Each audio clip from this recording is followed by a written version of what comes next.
Welcome back, ladies and gentlemen, and thank you very much, guys, for your greatest support. Now, fellow Kenyans, in this video, I want us to talk about Uhuru Kenyatta, that is the former president of the Republic of Kenya, and these other guys, people like Cheruiyot, and what is happening. I usually say that we better leave Uhuru Kenyatta to rest, at least tuache ujamaa akuwe na apumue kidogo, because I really feel like we are doing too much. We are really pushing this guy too much, because in as much as maybe we really feel like what he's doing is not right, talking about what is happening in the country at the moment, he ought not to talk about that, right? But why is it that we really feel like we are really talking ill about him? Like we go to an extent of insulting Uhuru Kenyatta. Let's start from there.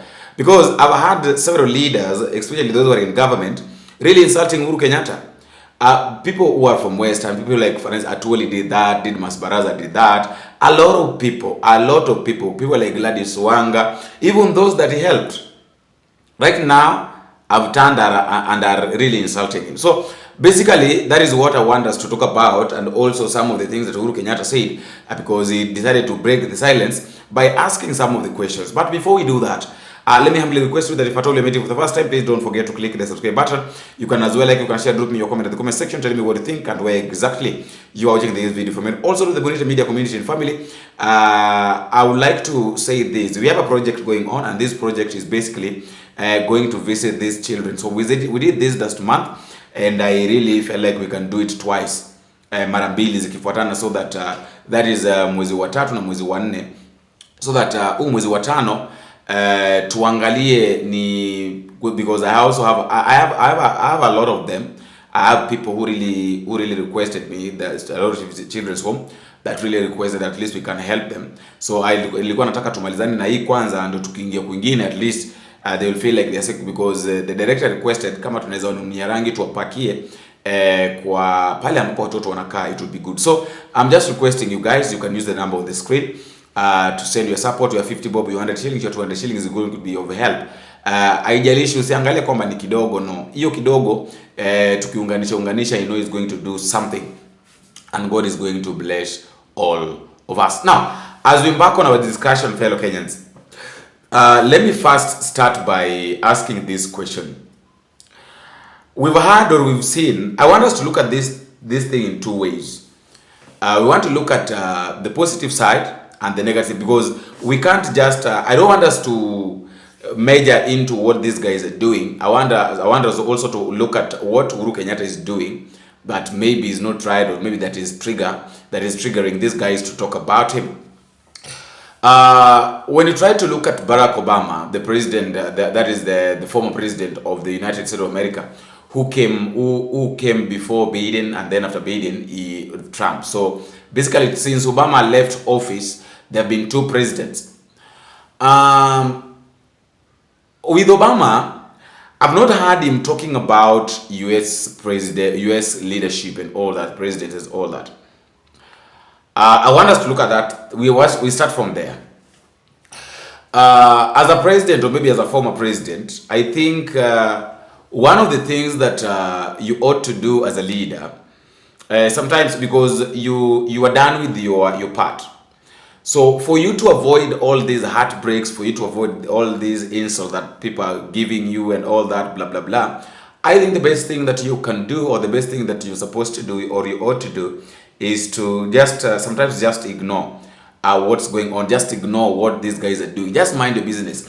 The same way Uhuru Kenyatta, the same way he said that he left Twitter and all that, social media, and even watching TV, I think that is the best thing he can do for his own peace of, because one thing I believe and one thing I know is that with this current government, with all these people that we know, hakuna siku ambayo watakuja kunyamaza wasema kwamba sasa tumenyamaza. They won't do that. They'll keep on insulting you. They keep on talking about what they're talking. They keep on talking the way they're talking, and there is nothing you're going to do. It's like there is nothing you can do to stop them. So basically, I think the best thing that Uhuru Kenyatta can do, or can do right now as we speak, is for him to avoid all this stress, Achane na aache kuzungumza kuhusu watu. Actually, you even forget about talking about politics or matter this. No, let him stop that. That is according to me. Now, Uhuru Kenyatta is saying, let me just read for you what he's saying. Uhuru Kenyatta is saying that we worked with Moi and Kibaki. Now, when I speak a word or two, I'm told I am retired and should go home. Why didn't they tell Moi to retire and go home? You know, all of us must accept this, that someone who doesn't want to be corrected, or maybe a person who feels or who thinks that what he's doing is right, he doesn't need anybody to tell him anything. And basically, that is what is happening right now. These guys, this government is being led by people who doesn't want correction. They really don't even need that correction. You're trying to correct them, you're trying to tell them anything, they'll be like, God, that is up to you. You know, we don't care. We don't give a shit. We don't care about that. So that is what is happening. They will show you a middle finger. You see? So Uhuru Kenyatta, just let me have said that Uhuru Kenyatta, for him to avoid all this stress, the best thing that he can do is to just ignore what's going on. I've had Aaron Cheruiyot. Aaron Cheruiyot is saying that hii Mjinga, hii takataka ya Gatundu ndio inapea Wajaluo na kina Sifuna pesa, wanakuwa wajinga kama yeye. Hajawahi amini Raila alishindwa na Ruto na akakufa. Akiendelea hivyo tutaweka jela. I don't want us to talk about, I don't want us to look at this thing maybe now measuring into Uhuru Kenyatta. But we are Kenyans. And anything that happens in this country that aligns with such things really affects us. And I think we really need to discuss this very deeply. Aaron Cheruiyot is saying that hii ni Mjinga, hii takataka ya Gatundu ndiyo inapea Wajaluo na kina Sifuna pesa, wanakuwa wajinga kama yeye. How many Luos receives Uhuru Kenyatta's money that is making them become stupid? We start from there. How many Luos receive money from Uhuru Kenyatta that makes them become stupid? We continue. He is saying that hajawahi amini Raila alishindwa na Ruto na akakufa. There is this TikToker. I've seen right now is working with the Edwin Sifuna. I've been seeing a lot of people attacking her. She's a Kikuyu. I've seen a lot of people attacking her that, oh, you know, she really celebrated when Raila Odinga died. You know, she needs to apologize. But I've been trying to look at that lady in a different angle, in a different way. But people have got different ways of expressing their pain. And basically when something happens that you didn't expect, you can say something that people may take in a negative way. And I want to tell you this, that not everybody who is with you, who is besides you, or who is besides you, is always with you. When we hear Cheruiyot saying that hajai amini ya kwamba Raila alikufa, alishindwa na akakufa, what does that one tell you? That one tells you that people like Cheruiyot were very happy when Raila Odinga died. It is only that now their leaders, they could not show that to the public. Nataka tuelewane hapa.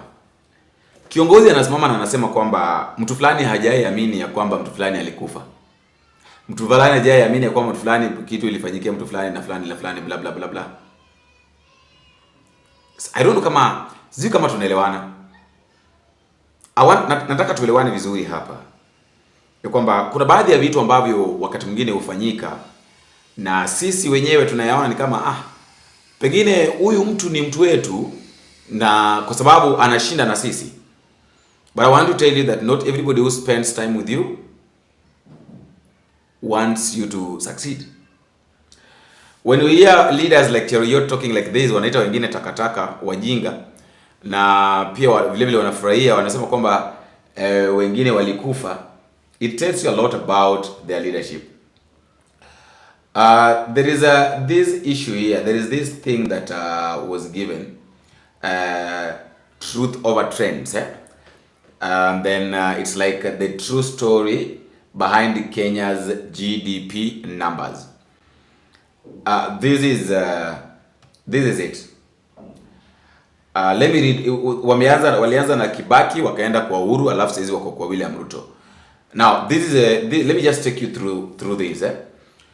Debt savings, debt servicing, 400 million daily, manageable by any standard. Debt inherited to 59.83 billion. Now that is a debt that that Kibaki inherited from Moi. Kibaki, and then they're saying that Kibaki had enormous fiscal room to spend on productive infrastructure without being crushed by prior obligations. Kibaki's election sparkled renewed public confidence, driving consumer spending, investor optimism, and business activity, all without costing the government a shilling. Favorable global conditions, a recovering world economic and cheap capital saw post-2001 growth strengthen commodity price rise, boosting Kenyan's tea, coffee, and horticulture export, and global inheritance rate remain low. We are done with the with Kibaki. Now, when we go to Uhuru Kenyatta, debt servicing was 332 million daily. Now, debt inherited was 1.8 trillion Kenya shilling. So basically, it means that what Uhuru Kenyatta inherited from Kibaki was more. It reached trillion. And then we look at debt-funded construction counted as GDP. Uhuru borrowed 6.7 trillion over his decade, 5 times what Kibaki borrowed, and much of it was front-loaded into construction boom.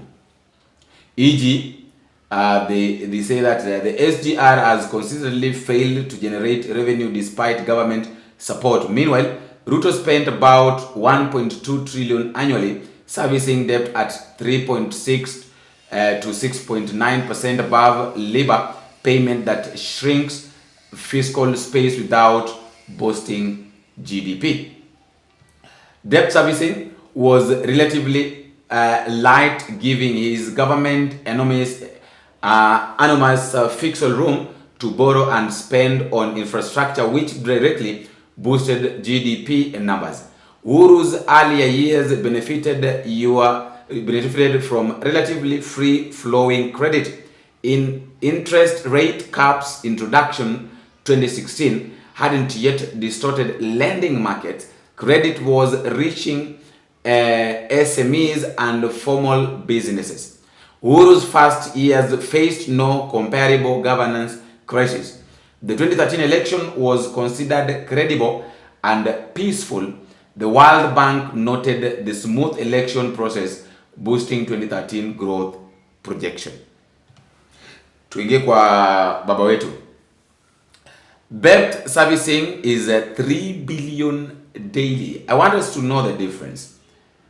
Debt servicing of Moi was 400 million.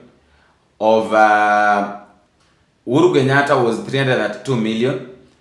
That is, I think, that is less. And then when you come to William Ruto, it is 3 billion daily. Debt inheritance was 8.6 trillion. Ruto inherited 8.6 trillion debt in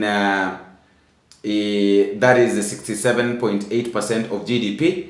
Interest payment above alone hits 776 billion in 2024-2025. According to the World Bank Public Finance Revenue Review, nearly a third of all tax revenue has been going towards interest payment, a stark indicator of how debt servicing is squeezing fiscal space. 67.8%, that is the GDP.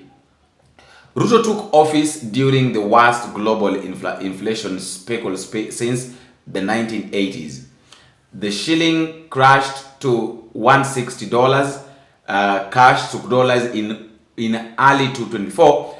US Federal Reserve rate hiked made dollars debt servicing SDR Eurobond exponential more expensive.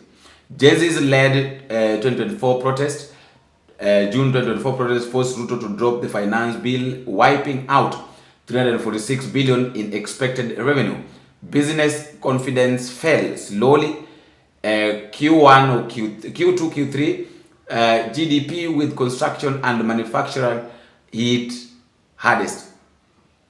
Private sector credit growth was at 1.4% in December 2024, meaning banks were not lending to business at all. Heavy government borrowing during Uhuru's time crowded our businesses, while CBK's 13% rate in 2023-2024 starved key sectors of capital, fighting post-Uhuru's inflation. Erratic rainfall wrecking the agricultural backbone. The slowdown in 2024 was primarily driven by weakened agricultural output following erratic rainfall patterns, according to Kenya News Bureau Standard, that is the KNBS, with agricultural new still accounting for 23.2% of GDP, giving it all outsized influence on overall economic performance. USAID withdrawal disrupted healthcare and social sectors, hitting aid-dependent areas like Kisumu and Nairobi, and affecting HIV/AIDS, TB, and malaria programs. These aren't just humanitarian losses. Healthcare disruption reduces labor productivity, which feeds through GDP. I don't know whether you've sensed something, or maybe I'm the one who have sensed it. Basically, this thing was to defend William Ruto. They're trying to defend William Ruto and what has been going on. But I really don't know what to think. Personally, I think sometimes these things are normally... Let me leave it at that point. Let me just know what you think at the comment section concerning what has been going on between Uhuru Kenyatta, the former president, the current president, that is William Ruto, and the people that surrounds the current president and his regime. Until we meet again, I've been your host, Boniface. Big.